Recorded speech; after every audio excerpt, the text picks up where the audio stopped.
came home to find a laptop open on the table, a video already loaded. A note sat beside it. Play me. I took a deep breath, pressed the spacebar, and watched as my entire life unraveled before my eyes. I got home from work around 3:15 that Thursday.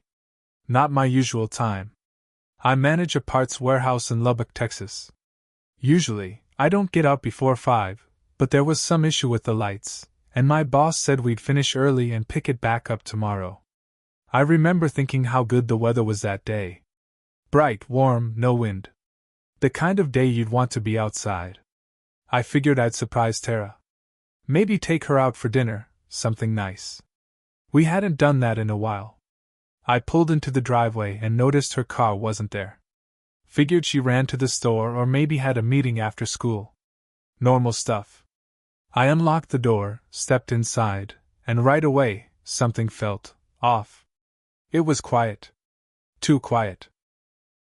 Usually, the TV would be on, or she'd have her phone on speaker while talking to her sister. But that day, nothing. Just the sound of the fridge. Then I saw it. Her laptop. Open on the kitchen table. Let me tell you something, Tara never leaves her laptop out. She's one of those people who closes every tab, shuts everything down, and tucks it into her bag like it's made of gold. So seeing it just sitting there like that was strange. I walked over to it, and right there, on the keyboard, was a yellow sticky note. Play me. My first thought was it was some kind of joke. Maybe a sweet video or something romantic. Maybe she'd recorded something cute for our anniversary. That's the kind of thing she used to do when we were younger. But then I saw the screen. There was a video already loaded. Just sitting there. Not paused, waiting. My gut told me not to press play. Something about it didn't feel right. But I did it anyway. I pressed the spacebar.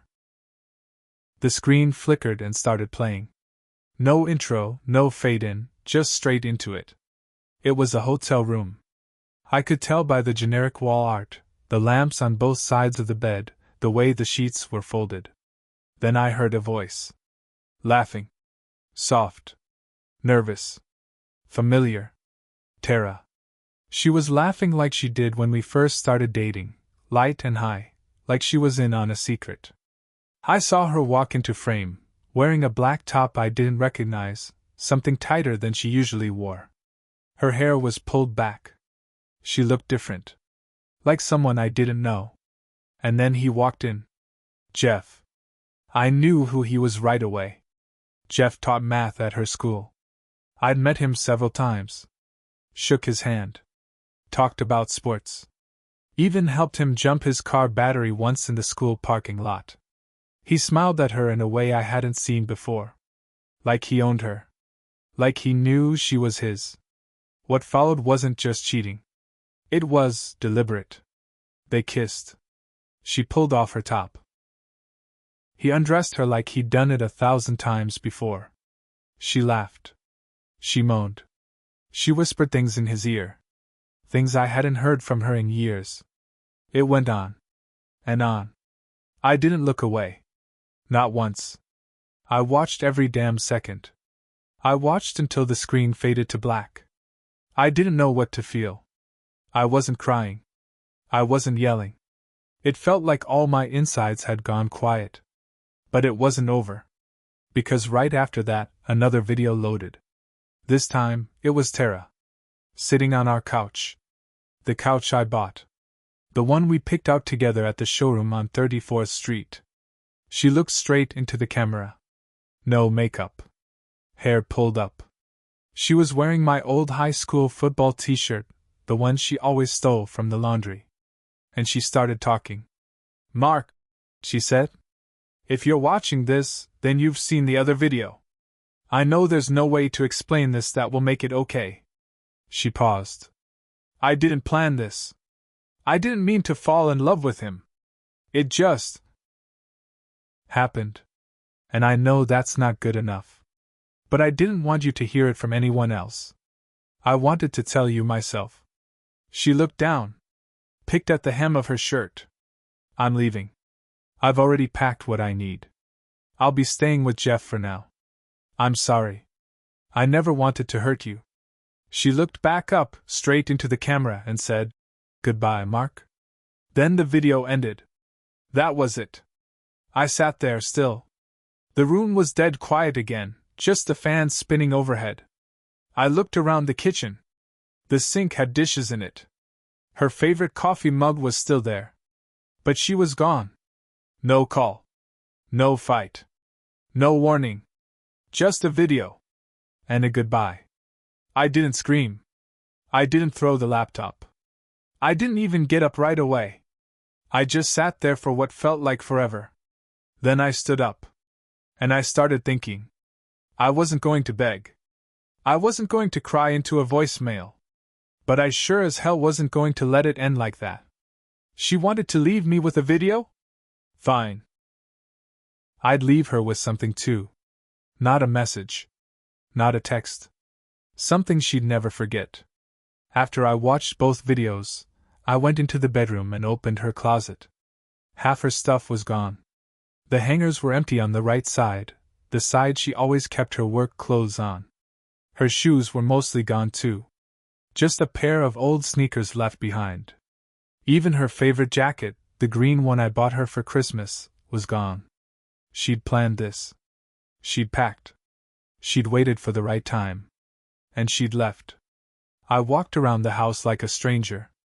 Every room felt different now. The living room, the kitchen, the hallway, all hollow. Like she took the air with her when she walked out. I sat on the couch. The same couch she filmed that video on. I leaned back, trying to breathe, trying to think. My hands were clenched so tight I didn't realize my fingernails were cutting into my palm. I wasn't thinking about saving the marriage. That was dead. I was thinking about revenge. Not the movie kind. Not some big, flashy act that would land me in jail. No, I wanted something slow. Something that would sink in. Something that would last. First thing I did was call in sick to work. Said I needed some time off. My boss didn't ask questions, he could probably hear it in my voice. Then I started digging. Tara had used our shared laptop to leave that message, but she was logged into her school account. I checked the browser history, the email tabs she left open. That's when I found it. An email thread. Her and Jeff. They weren't just having an affair, they were planning a life. Apartments bookmarked, job listings in Austin, even emails with a realtor. They were going to move over the summer. Quietly. Together. Like I never existed. That was the first crack in my chest. That part of me that still held on to hope? It snapped. But the deeper I dug, the more I found. Photos. Messages. Voice memos. She said things to him that made my stomach turn.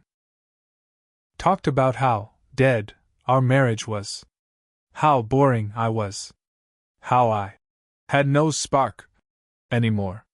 She even joked about me once. Called me a washed-up part guy with a gut and a garage full of broken promises. That one stuck with me. Real deep. So I made a plan. I started with Jeff. I found his girlfriend, Marcy, on Instagram. We weren't close, but we met. She was sweet. A nurse at Covenant Health. She posted about her long shifts and her rescue dog, Bear.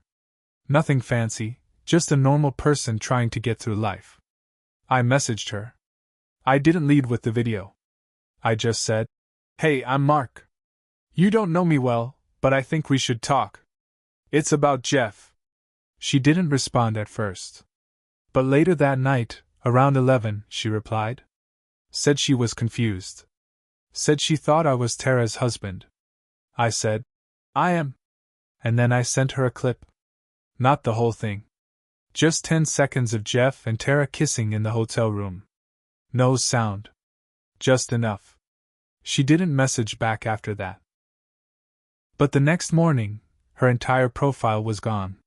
Vanished. Deleted. I found out a few days later through a mutual friend. Marcy threw all Jeff's stuff out on the lawn. Broke his windshield with a hammer. Called his principal.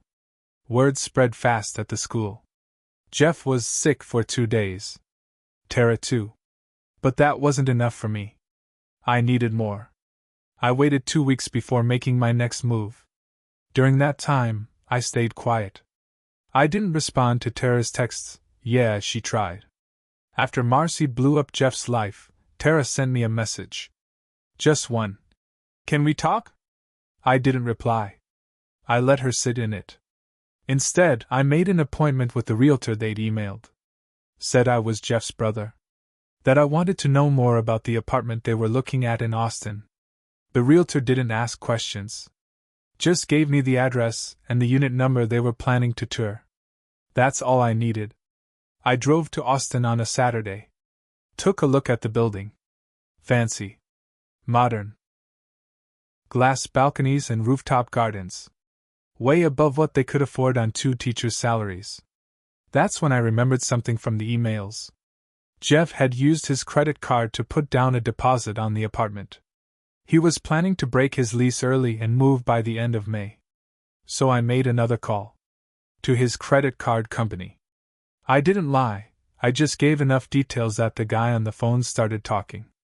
Turns out, Jeff maxed out one card already. The apartment deposit had put him over. Interest was stacking up fast.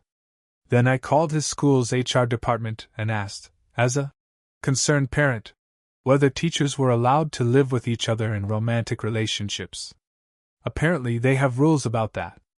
Especially when it involves coworkers in the same department.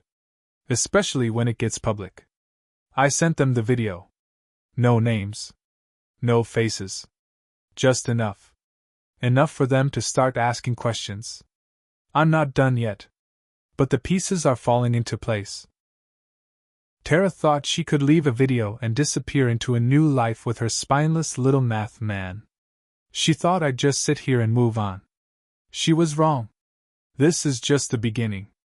2 weeks after I exposed Jeff and blew up his relationship with Marcy, things started to change. I hadn't heard a word from Tara since her one sad little text. Can we talk? But I figured I wasn't done hearing from her yet. Not once she realized what was happening around her. Then, one Friday evening, I got a call from a number I didn't recognize. I let it go to voicemail. A minute later, a message popped up. It was her. Not Tara, her mother. Now let me tell you something about Denise. She's never liked me. Thought I wasn't ambitious enough. Whatever the hell that means. Even when we first got engaged, she told Tara she deserved someone who made 6 figures. Guess being stable and loyal didn't make the cut. Her voice was tight on the voicemail. Tense. Mark, this is Denise. I don't know what's going on between you and Tara, but she's a mess. She's crying, she's not eating, she won't talk to anyone. I know things ended badly, but maybe you should be the bigger person here. I laughed when I heard that. Bigger person? That woman raised a daughter who cheated, lied, and ghosted me like I was yesterday's garbage. And now she wanted me to fix it? I didn't call her back. Instead, I forwarded the voicemail to Tara with no caption. Just the raw audio of her mother begging me to clean up her mess. She didn't reply. But a few days later, she showed up at my door. I was coming back from getting groceries when I saw her car in the driveway. She was leaning against the hood, arms crossed, eyes red like she'd been crying for hours. I walked past her like she wasn't even there. Mark, she said. I didn't stop. Just opened the door and walked inside. She followed me in before I could shut it. Mark, please. Just talk to me. I set the groceries down and finally turned around. She looked tired. Worn down. Not like the woman in that hotel video. This version of her had bags under her eyes and chipped nail polish. Her roots were growing out. What do you want? I asked, keeping my voice low. I just wanted to explain, she said. Things got out of control. Jeff and we thought we had a plan, but everything's falling apart. I stared at her. Good. She blinked. What? I said good. You burned this house down, Tara. You don't get to be surprised when it's all ashes. She took a step forward. I made a mistake. You made a choice. I snapped. A mistake is spilling coffee. What you did? That was planned. You filmed your goodbye like you were proud of it. And now that your little love story turned into a nightmare, you come crawling back here like I'm supposed to feel sorry for you? She stood there, silent. I picked up my phone and showed her something. It was a screenshot. Jeff's school had quietly opened an internal investigation. Word was getting around about the inappropriate conduct. He wasn't fired, yet, but he'd been pulled from class and placed on temporary leave. I didn't send that video to the school, she whispered. No, I said. I did. She covered her mouth. I'm not done, Tara. You destroyed our marriage, and now you have to live with what you built in its place. She stepped back. So what now? You're just going to ruin both our lives? No, I said. I'm just going to make sure you live in the truth. No more lies. No more pretending. She didn't say anything after that. Just grabbed her purse and left. I thought that'd be the end of it. But then something else happened. 2 days later, I got an envelope in the mail. No return address. Inside was a flash drive. And a note. Thought you'd want to see what else she's been up to. I plugged it in. And what I saw? That's when things got worse. I didn't even want to open the file on that flash drive at first. I just stared at it for a while. My hands were sweating, heart pounding in my throat. Something in me already knew it wasn't going to be good. You don't get anonymous notes and mystery drives in the mail unless someone wants to hurt you, or help you hurt someone else. But after everything I'd already seen, already lost, I had to know. So I clicked it open. There were 3 video files. No names. Just timestamps. I played the first one. It was another hotel room. Different angle. This time, Tara wasn't with Jeff. She was with someone else. A guy I didn't recognize. Younger. Tattoo on his forearm. The way she touched him, how fast she moved, how practiced, told me this wasn't the first time. My throat went dry. Second video. Another guy. Different room. Same pattern. The third? Jeff again. But this time, it wasn't a video of them messing around. It was a clip of him crying. Begging. You told me I was the only one, he was saying. You said you were leaving Mark because you loved me. What the hell is this? Tara's voice off camera. You knew what this was. Don't act like a victim. That video ended with him storming out.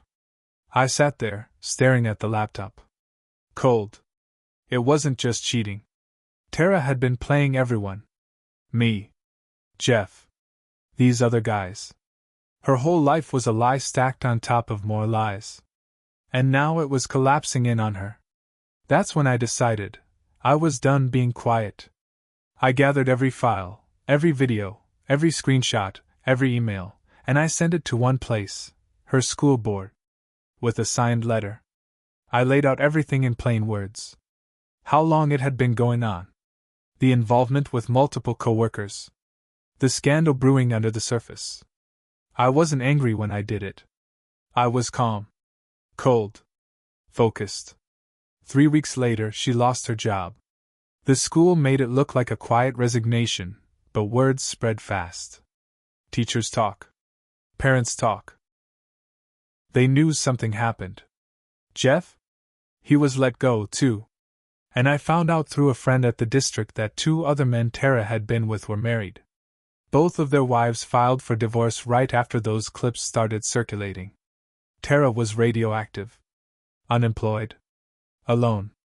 No apartment in Austin. No Jeff. No other man to crawl back to. She showed up at my house again, this time crying harder than I'd ever seen her. I lost everything, Mark, she said, hands shaking. I was stupid. I messed up. But I didn't deserve this. I looked her in the eyes and said, No, Tara. You earned this. Then I shut the door in her face. But here's the part one never talk about. What it did to me. I used to think I was the good guy. Loyal. Quiet. Just a man trying to build a life. But after I went through her files, after I sent that package to the school board, after I watched her spiral into nothing, I realized something. I got addicted to it. The revenge. The way it felt to pull the strings. To take back control after she ripped everything out from under me. I liked watching it all fall apart around her. And that scared me. Because it meant I wasn't just a victim anymore. I was something else. I still think about that sometimes. About the man I became through all of it. About how far I was willing to go to hurt someone who hurt me. Do I regret it? No. But I sure as hell won't forget it. Neither will she. And maybe that's enough.